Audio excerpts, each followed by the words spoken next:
Hello guys, my name is Ifoma and this is Anita. Our part of Mother Care Initiative, also known as MCI in the Gambia.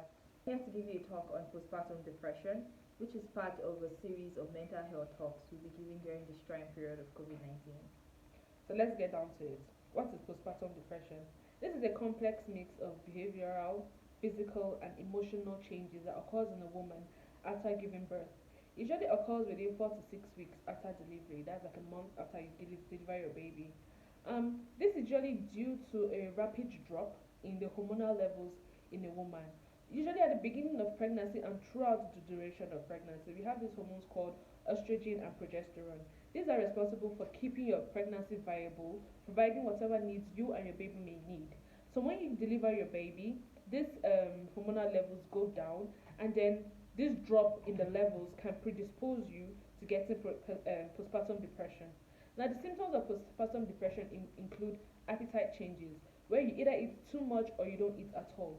You also have sleep changes, where you have insomnia, where you sleep maybe just 1 to 2 hours a day, or where you oversleep, you're sleeping like throughout the whole day and you're just awake for a few hours in a day.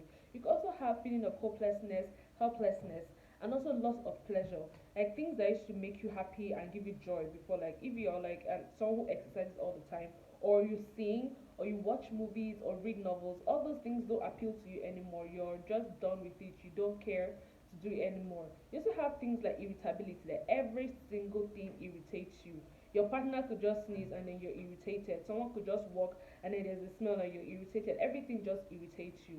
And the final and the big one is having thoughts of suicidal ideation, like you want to kill yourself.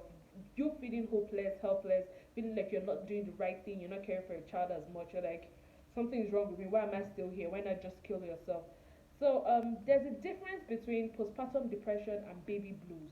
Baby blues usually occurs like immediately after birth, like within a day or two to about 2 weeks. And these symptoms are not as daily as intrusive as symptoms of postpartum depression. And by 2 weeks, they're usually done. They usually go off. You don't really need any treatment for baby blues. But when this persists, or when they start like 4 weeks after, and then they're affecting your daily activities, you're not feeling too good about it, this becomes postpartum depression. And when you have these symptoms, it is time for you to seek professional help. Okay, so there's really not a single cause of postpartum depression, but then certain physical and emotional factors can contribute to developing postpartum depression. For the physical causes, it's mostly due to a drop in the hormones, like my colleague talked about, when estrogen and progesterone drops. Also, a drop in your thyroid hormones could actually affect your mood, making you feel really tired, sluggish, and probably depressed as well. For the emotional changes, it really has to do with the feeling of being overwhelmed. It could also be anxiety.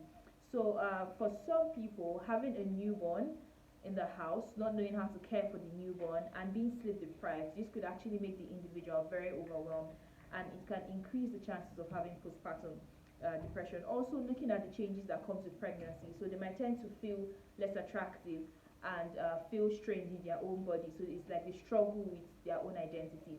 But then postpartum depression can occur in any woman, and it can occur in any pregnancy. It doesn't have to be the first pregnancy. It could be the second up to the eighth or 10th pregnancy. But then certain risk factors actually make people more prone to having postpartum depression. Some of them are someone who has had history of depression in the past, someone who has a history of bipolar disorder, or if they've had postpartum depression in one of their pregnancies. Also, if there's a family history of depression. It could also occur in women who have unwanted pregnancies or pregnancies that are unplanned for. If they have a weak support system, like they're currently with their spouse or their support mate. Also, if they have financial issues, as well as women who have multiple pregnancies, like you give birth to a twins or triplets, something like that. So you tend to feel very overwhelmed taking care of these newborns. So yeah, it could increase the chances of having postpartum depression. So when you have postpartum depression, there are certain ways by which you could cope with this diagnosis. Number one is you can, ask for help. You're not alone. You're not. It's not something that's wrong. You can ask for help. Talk to your friends, your family. Go to the hospital. This is a mental disorder, and you need treatment. So by there, please ask for help. Also, you can also be realistic about your expectations for you and your baby. You don't people Some people expect that when they have their baby it's all love, it's all happiness, everything is joy. But sometimes you're going to have some feelings of sadness and being overwhelmed, especially for new mothers who are just this is the first time of having a child, so they don't know what to do, they don't know how to handle it. So you have to be realistic about some of the expectations you have. You also have to exercise. Try to exercise. Take a walk around the block, jog, do sit-ups or something. Just try and exercise to calm your mind down, okay? Because exercise is very good helping in your mood changes. You also have to follow a strict diet. You have to try and eat vegetables, drink lots of water, reduce your carbs, do not snack on unhealthy foods like eating pizzas and burgers and meat pies and all of that. Just try to have a very good diet, and that will also help you to cope with having postpartum depression. You can also limit the visitors you have in your house, because when you give birth everybody wants to come to see the new mother and the new baby. Everyone wants to be joy come around, and they tell you, oh, do this is how it should be done. So when you have that so much people around you, it also helps to worsen worsen the depression. So you can reduce, like, tell them, oh, okay, I won't be okay, maybe come next tomorrow or something. Try to reduce it. But limiting the visitors does not mean you isolate yourself. You should still have your support system, your husband, your mother, your sister, that best friend, or whoever you can lean on. You should also try to talk to those people to help with your mood as well. Then you also have to sleep. You need to sleep. If you don't have to, it's not necessarily have to be awake all the time looking at your baby, trying to think, oh, what should I do? Am I a bad mother? You're not a bad mother, you're not alone. Try to sleep. And that's why you should also foster a connection between your partner. Try to get close to your partner, because this can affect men as well as women. So try and get close to your partner, and then they will help you through this period.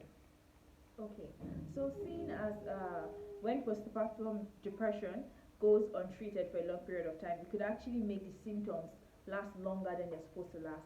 So, what are some signs that you see that will make you know, okay, you really have to go for treatment? Is when these symptoms are going beyond 2 weeks, if the symptoms are starting to get worse, or you notice these symptoms are starting to affect how you go about your daily life or how you take care of your baby. And worst of all is if you start having thoughts of harming yourself or harming the baby, then you know you have to go for treatment. So when it comes to the treatment, there are several options that are available for treating postpartum depression. But then it's your doctor that will tell you which actually works best for you.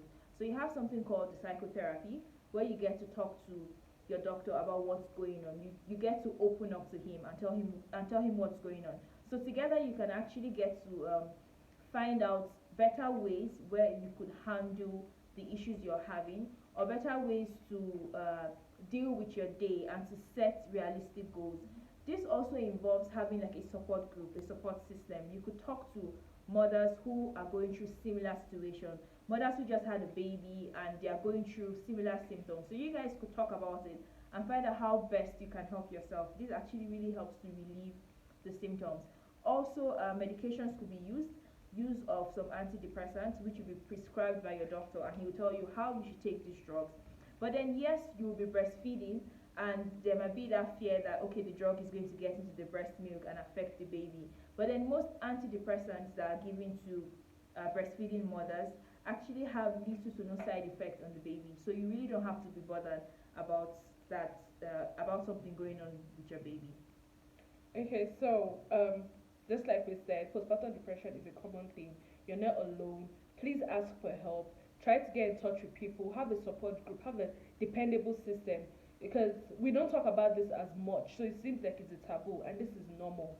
Okay, seek for help. Have your friends close to you, and go to the hospital. Don't be afraid to talk to your doctors. Okay, drugs are safe. They won't affect your baby. Talk to people. Psychotherapy also good. Support group also good. Okay, so please, please, please try and if you see the symptoms after birth, please try and reach out to people. Okay, thank you very much for watching this video. I hope to see you soon in the next video. Thank you.